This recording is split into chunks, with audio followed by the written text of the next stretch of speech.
शिवानी मागच्या अंगणात आली, पण तिथं तसं काहीच तिला जाणवलं नाही. काल रात्री पाऊस झालेला, त्यामुळे जमीन बऱ्यापैकी ओली होती. त्यामुळे जर कोणाच्या पावलांचे ठसे तिथे उमटले असते तर लगेच समजलं असतं, पण तिथे तसं काहीही दिसत नव्हतं. लहान मुलं ना काही काही वेळा खूपच चमत्कारी गोष्टी सांगतात. स्वतःशीच हसत ती आता पुन्हा एकदा घरात आली. सहसा तिला दुपारी कधी झोप येत नसेल, पण गेल्या 4 दिवस झालेल्या दगदगीमुळे तिला 1:30 वाजता झोप आल्यासारखं होऊ लागलं. रियाला जेवायला घालून तिला घेऊन ती बेडरूममध्ये आली. त्याआधी तिने गेट आणि घराचा मुख्य दार बंद करून घेतलं होतं. जेवण झाल्यामुळे तिच्या सुस्थितीत अधिकच भर पडली. तिला झोप लागली. या शांत अशा झोपेत किती वेळ गेला हेही तिला ठाऊक नव्हतं. बाहेर होणाऱ्या ढगांच्या गडगडाटाने तिला जाग आली. तिने डोळे उघडले, मात्र तिला अजूनही सगळीकडे फक्त काळोखच दिसत होता. इकडे तिकडे नजर फिरवताना तिची नजर खिडकीतून बाहेर गेली आणि थोडासा प्रकाश दिसला. तो प्रकाशही सायंकाळी असलेल्या कातर वेळेचा होता. बाहेर पाऊस पडत होता. ती एकदम उठून बसली. बाई, काय ती झोप? इतका वेळ कशी झोपले मी? ती स्वतःशीच म्हणाली. उठून इकडे तिकडे हात चाचपडत ती मोबाईल शोधू लागली. तिच्या हाताला मोबाईल लागला. मोबाईल हातात घेऊन ती उठली. मोबाईलचा टॉर्च सुरू करेपर्यंत ती दरवाजापर्यंत आली. मोबाईलचा टॉर्च सुरू झाला आणि तिच्या तोंडून एक आर्तकिंकाळी फुटली. तिच्या छातीत जणू एखादा हादरा बसावा, अंगाला कंप सुटावा, पोटात खड्डा पडावा, अगदी तसं काहीतरी घडलं होतं. पाठमोरी उभी एक स्त्री, कमरेपर्यंत मोकळे सोडलेले तिचे काळे भोर केस, अंगावर एक जुनाट नऊवारी साडी. दरवाजाकडे तोंड करून ती उभी होती. शिवानीचं अंग थरथरून निघालं होतं. काय करावं ते कळत नव्हतं. अचानक बाहेर वीज कडाडली आणि शिवानी दचकून जागी झाली. तिला दरदरून घाम फुटलेला, हृदय धडाधड उडत होतं. आजूबाजूला तिने अगदी बेचैन होऊन 4-5 वेळा बघितलं. बाहेर अजूनही अंधार पडलेला नव्हता. पंखा सुरूच होता. लाईट न लावताही खोलीतील सगळं काही अगदी स्पष्ट दिसत होतं. शिवानीने पटकन लाईट लावून सगळी खोली डोळ्याखालून घातली, पण पुढच्याच क्षणी खोलीचं दार अचानक उघडलं गेलं. मम्मी उठ, डॅडू आलाय. रिया अचानक ओरडत खोलीत शिरली. शिवानी दचकली. रिया, मूर्ख आहेस का? किती घाबरले मी. असे एकदम ओरडत का आलीस? शिवानी ओरडली. रिया नाराज होत खोलीतून निघून गेली. शिवानीने स्वतःला कसंबसं सावरलं. उठून उभी राहत तिने खोलीत परत एकदा नीट बघितलं. खोलीत ती एकटीच होती. ती आता बाहेर आली. आकाश नुकताच आत आलेला आणि हॉलमध्ये येत बूट काढत होता. ती काही न बोलता किचनमध्ये गेली आणि तिने त्याच्यासाठी चहा ठेवला. चहा करतानाही तिला अजूनही तेच स्वप्न आठवत होतं. स्वप्नात आपल्याला वेगवेगळ्या घटना दिसतात, वेगवेगळी ठिकाण दिसतात. आपण स्वतः अशा अवस्थेत किंवा परिस्थितीत दिसतो जी कित्येकदा खऱ्या आयुष्यात शक्यही नसते. पण मला जे दिसलं ते जणू काही खरंच घडलं असावं, इतकं जिवंत आणि रिअल वाटत होतं. अचानक तिच्या खांद्यावर एक हात येऊन पडला. ती दचकून मागे वळाली. आकाश, अरे काय हे? तूही त्या रियासारखं करतोस का? मगाशी तिने खोलीत अचानक येऊन मला घाबरवलं आणि आता तूही. सॉरी अगं, पण काय झालं? इतका कसला गहन विचार करत होतीस? काय झालं? काही नाही, जाऊ दे, तू चहा घे. तिने त्याला चहा दिला.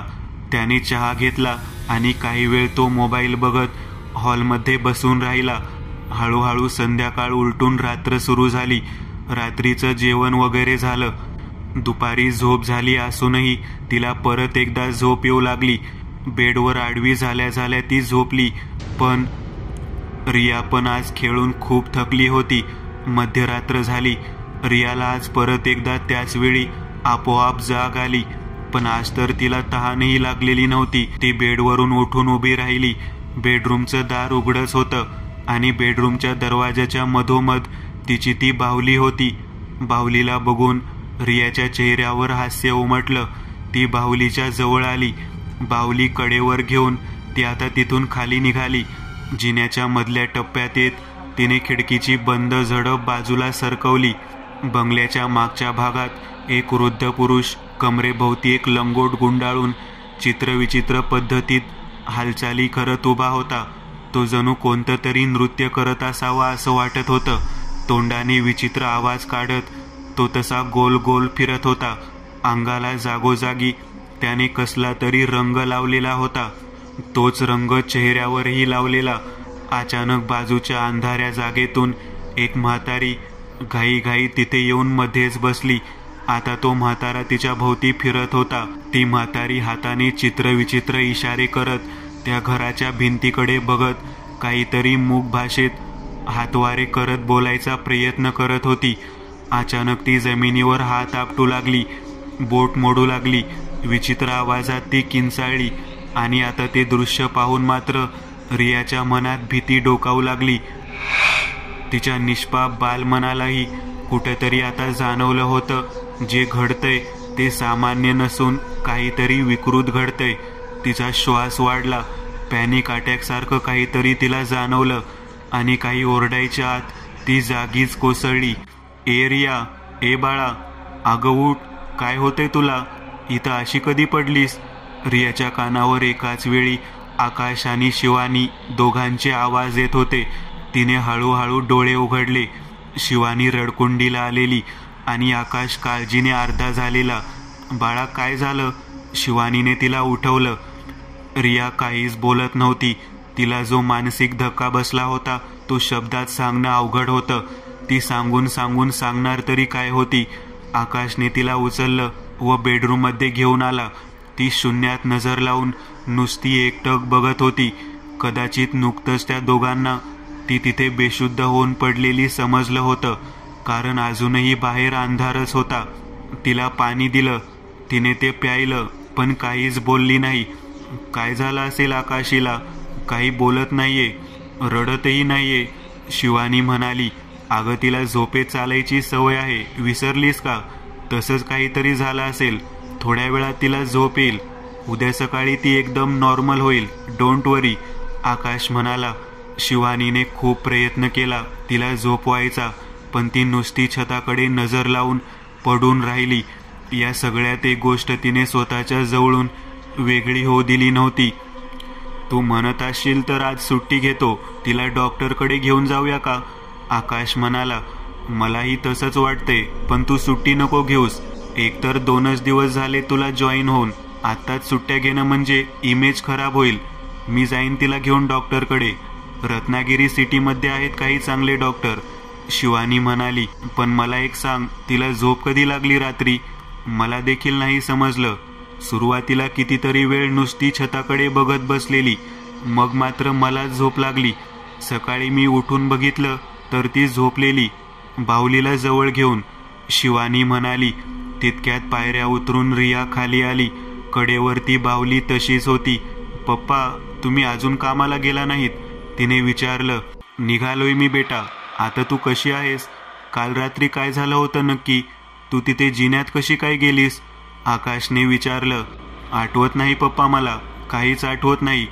झोपेत चालत गेले असेल मी, ती म्हणाली. पण आता तुला कसं वाटतंय? आता तू ठीक आहेस का? शिवानीने विचारलं. हो, मला काय धाड भरलीये, मी अगदी धडधाकट आहे. रियाच्या तोंडून ही अस्सल गावरान लहजातली वाक्य बाहेर पडली. आवाज तिचाच होता, पण ही भाषा ऐकून शिवानीच्या काळजात धस झालं. रिया, हे असं काय बोलते आहेस तू? आकाशने आवाजात शक्य तितका कोमलपणा आणत तिला विचारलं. काय झालं डॅडू? मी काय बोलले असं? तिने आता परत एकदम सामान्यपणे विचारलं. ठीक आहे, जा आवरून घे, शिवानी म्हणाली. रिया ब्रश करायला गेली. बघितलंस हे काय होतं? तिच्या तोंडून या 2 टोनमधली ही भाषा तुला काही विचित्र वाटत नाहीये? शिवानीने विचारलं. अगं, ऐकले असेल इथं आजूबाजूला कोणाच्या तोंडून. ती तेवढं एक वाक्य सोडलं तर असं वेगळं काहीच बोलली नाही. नंतर मी जेव्हा तिला विचारलं तेव्हा तर तिने अगदी सामान्यपणे उत्तर दिलं. तू टेन्शन घेऊ नकोस. तू या स्टीफन किंगच्या नॉवेलचं वाचन कमी कर. तुला प्रत्येक गोष्टीत गूढ दिसतंय. चल, मी निघतो.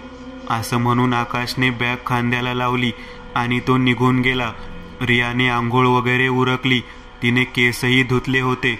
शक्यतो तिचे केस ती स्वतः कधी धुत नसे. शिवानीच तेव्हा तिला आंघोळ घालायची. ती देवाऱ्याशी जवळपास 15 मिनिट बसून तोंडातल्या तोंडात काहीतरी म्हणत होती. मम्मा, मला नाश्ता दे. टेबलजवळ येत ती म्हणाली, आज तिने सँडविच बनवले होते. सँडविचकडे बघ तरी. त्याने विचित्र असं तोंड केलं, जणू हा पदार्थ ते आयुष्यात पहिल्यांदा बघत होती. तिने तो हात उचलला आणि पहिला घास घेतला. तो घास घेताच तिला ते आवडलं. डोळ्यात एक वेगळी चमक जाणवत होती. तिने एक सँडविच खाल्लं, मग दुसरं, मग तिसरं. आता म्हणता म्हणता तिने जवळजवळ 6 सँडविच खाल्ली. तिची ती भूक आणि तिचं ते खाणं बघून हळूहळू कुठेतरी शिवानीला जाणवू लागलं की काहीतरी गडबड आहे. 2 ग्लास पाणी पिऊन ती आता कडेवर त्या बाहुलीला घेऊन वर गेली. इतका वेळ तिची केस अगदी मोकळी सोडलेली होती. ती तिच्या खोलीत होती. शिवानीचं अंतर्मन आता सतर्क झालेलं. कधी 2 पेक्षा जास्त सँडविच खाल्लेलं मला तरी आठवत नाहीये, पण आज मात्र 6 सँडविच. नक्की झाले काय तिला? डोक्यावरून आंघोळ पण माझ्याशिवाय कधी करायची नाही.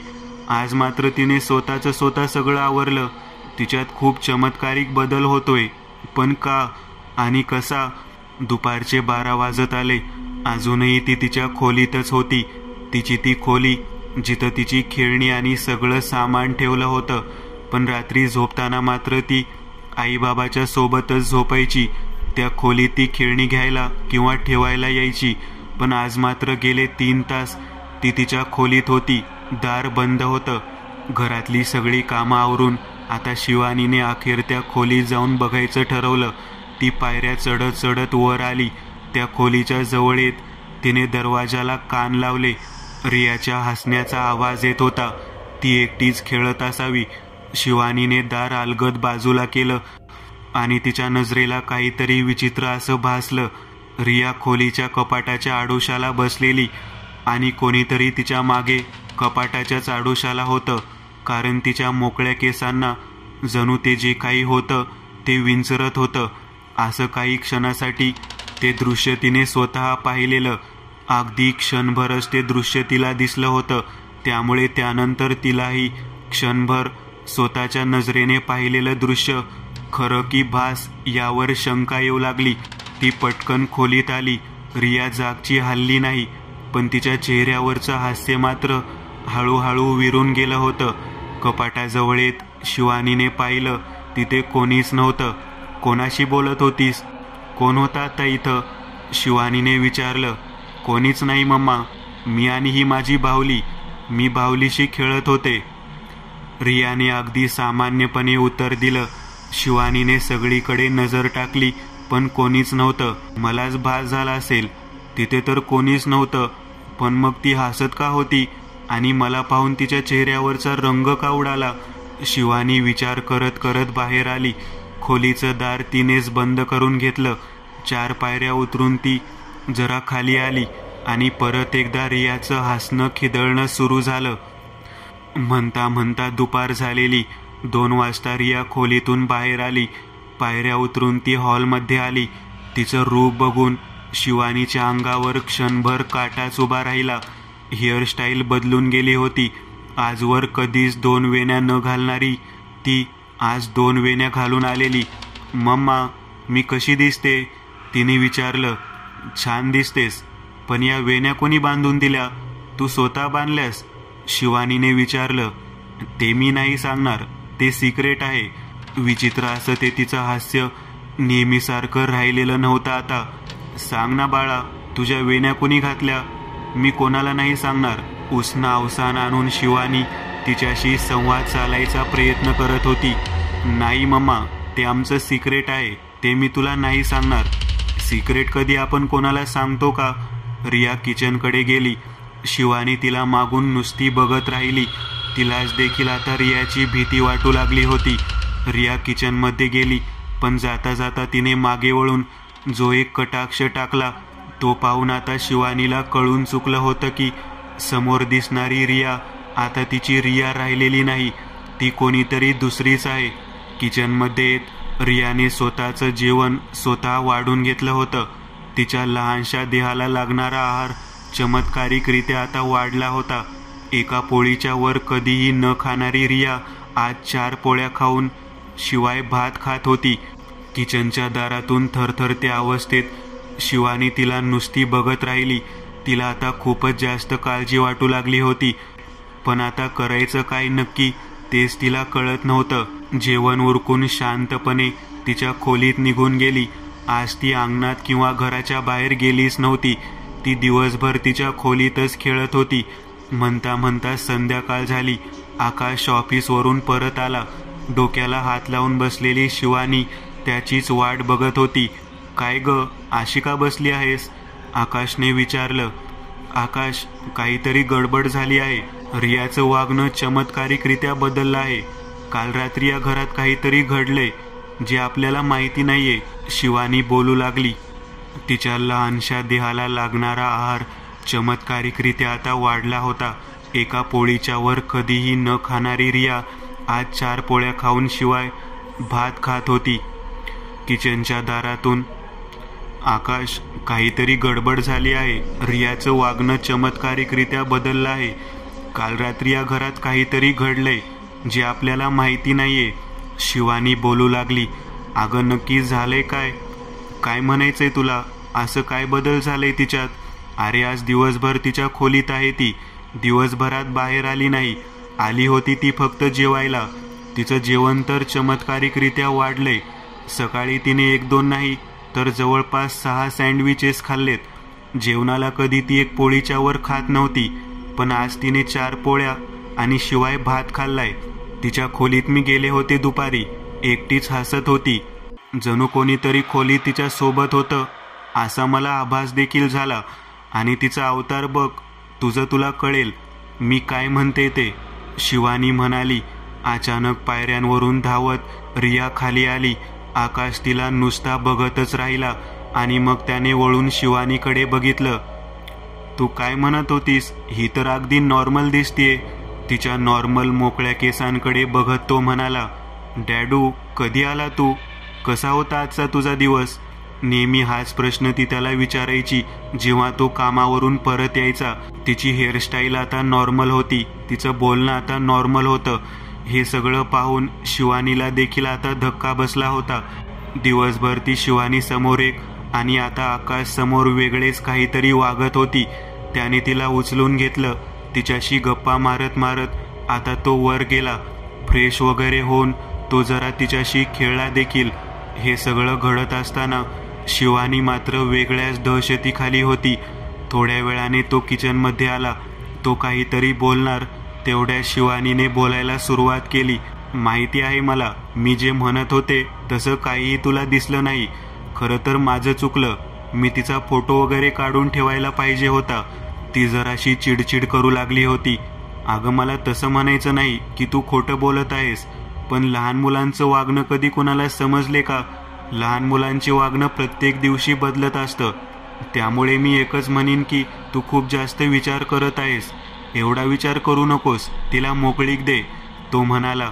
पूर्ण संध्याकाळ अगदी रात्री जेवण होईपर्यंत रियाचं वागणं अगदी सामान्य होतं. रात्री तिचं जेवणही अगदी तितकंच ती जेवली जितकं ती इतर वेळा जेवत असे. रात्री सगळे झोपले. मध्यरात्र झाली होती. आकाश आणि शिवानीच्या मध्ये झोपलेली रिया, तिच्या पायाशी कुणाचा तरी स्पर्श झाल्यासारखा तिला जाणवलं आणि ती जागी झाली. पण तिचं जागं होणं असं अगदी दचकून वगैरे काही झालं नव्हतं. अगदी शांतपणे तिने डोळे उघडले होते.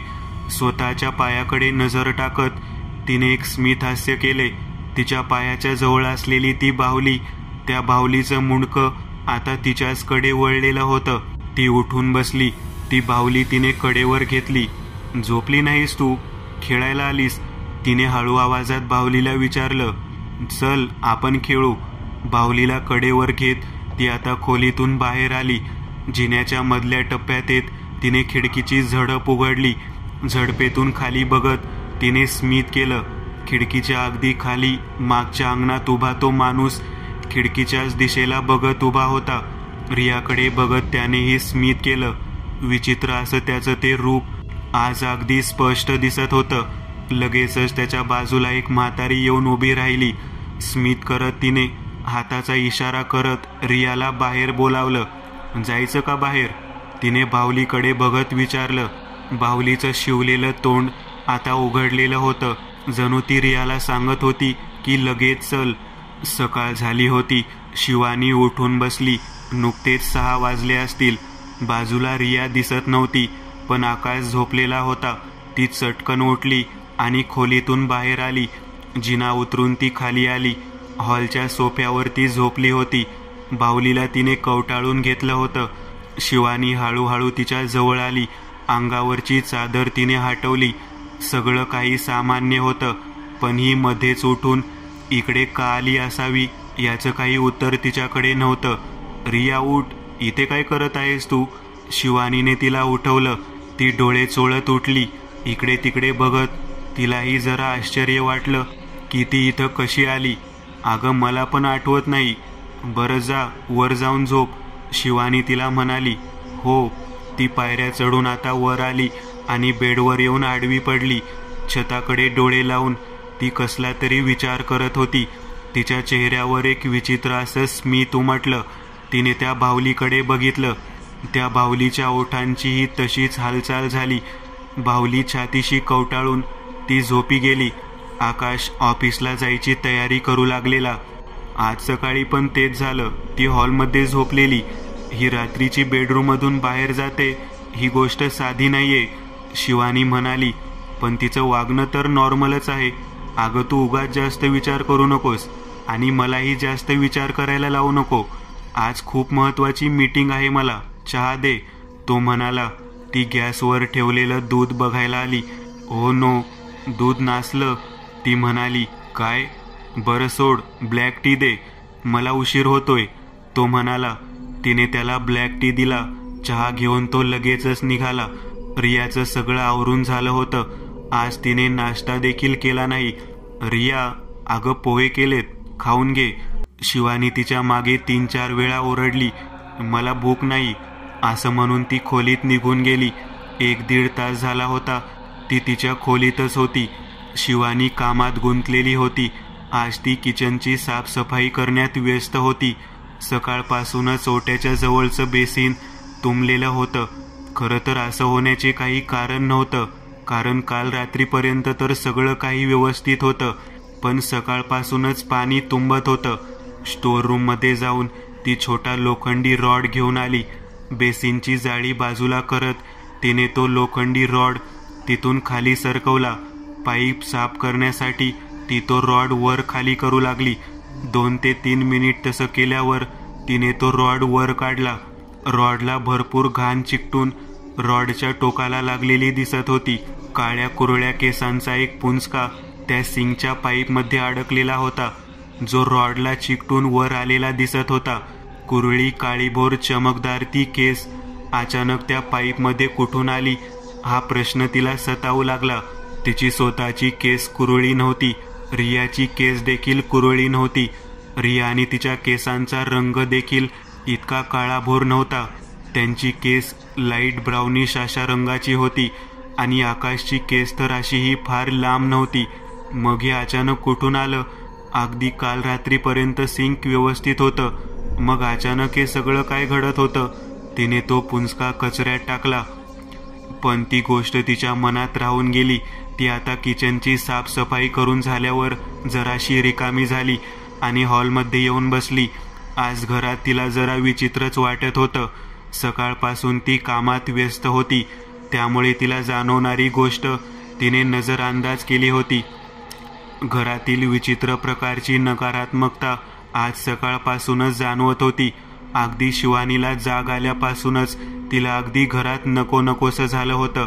कित्येकदा असं होतं की आपल्याच घरात आपल्याला उदास वाटू लागतं, तसं झालेलं. एखाद्या आप्तजनाचा मृत्यू झाल्यावर जसा पुढचे काही दिवस उदासीन वातावरण तयार होतं, अगदी तसं झालेलं होतं. घराच्या काही भागात एक विचित्र असा वास पसरलेला. त्याचप्रमाणे घरात आज गारवा जरा जास्तच जाणवत होता, कारण शिवानी स्वतः देखील स्वेटर घालून होती. पण रिया मात्र अशी वावरत होती जणू तिला गारवा बिलकुल जाणवत नसावा. अचानक शिवानीची नजर दारावर बांधलेल्या लाल कापडाकडे गेली. पुण्यात त्यांच्या ओळखीत असलेले गुरुजी होते. नवीन घरात जात आहे, वास्तुशांती करणं लगेच शक्य नाही, तर निदान दाराशी हमी देत असलेला नारळ बांधून ठेवा, तुमचं तिथलं वास्तव्य शुभ होण्यास मदत होईल, असं ते म्हणाले होते. ते कापड बाहेरून ओलसर वाटू लागलेलं आणि त्याच्यावर पांढरट असं काही तसे लागलेलं दिसत होतं. ती उठून दरवाजाजवळ आली आणि खुंटीला बांधलेल्या त्या लाल कापडाकडे ती आता जवळून बघू लागली. आत असलेला नारळ बहुतेक फुटला होता आणि त्यातलं पाणी आणि पांढरट द्रव्य बाहेर त्या कापडाला लागून वाळलेलं दिसत होतं. आता मात्र तिला खात्री पटू लागली की काहीतरी विचित्र असं घडलेलं आहे, कारण हा एक अशुभ संकेत होता. क्षणभरातच तिला स्वतःच्या घरात आता भीती वाटू लागली. अचानक फोनच्या रिंगने ती दचकली. फोनवर आकाशचं नाव झळकत होतं. तिने फोन उचलला. हॅलो, बोल. What the hell was that? तो समोरून ओरडला. अरे काय झालं? डब्यात तू भाजी दिली आहेस ना, त्यात केसांच्या अख्ख्याच्या अख्खा एक केसांचा एक पुंजका निघालाय. माझ्या सहकाऱ्यांच्या समोर इज्जत गेली माझी. आज कधी नव्हे ते माझा मॅनेजर आणि मी लंचला एकत्र बसलो होतो आणि डब्यात हे. जरा डोळे उघडे ठेवत जा स्वयंपाक करताना. रागात त्याने फोन कट केला. तिला आता धक्क्यावर धक्के बसत होते. फोन बाजूला ठेवत ती सोफ्यावर बसली. भाजीत केस? माझ्या कसं लक्षात आलं नाहीये? काय घडते काय आज? सगळंच अगदी विचित्र. तितक्यात पायरीवरून उतरत असलेली रिया तिला दिसली. रियाचं रुपडं पालटलेलं होतं. जवळपास गेले 2 तास रिया खोलीत होती. 2 वेण्या, डोळ्याला काजळ, कपाळावर एक टिकली, चालण्याची डब बदलून गेलेली. चेहऱ्यावर कसलेच भाव नव्हते, पण छातीशी कवटाळलेली बाहुली मात्र होती. जेवायला दे, मगरूर आवाजात ती शिवानीकडे बघत म्हणाली. आवाज रियाचा वाटत नव्हता. रियाने शिवानीच्या मागे बघितलं आणि स्मित केलं. शिवानीच्या अंगावर सरसरून काटा आला, कारण तिलाही जाणवलं होतं की त्या क्षणी तिच्या मागे कोणीतरी उभं होतं. तिने पटकन मागे वळून बघितलं. हे करताना तिच्या मनात धाकधूक होती की मागे वळाल्यावर नक्की काय बघायला मिळेल. मागे वळून बघितल्यावर तिचा जीव जरा भांड्यात पडला, कारण मागे कोणी नव्हतं.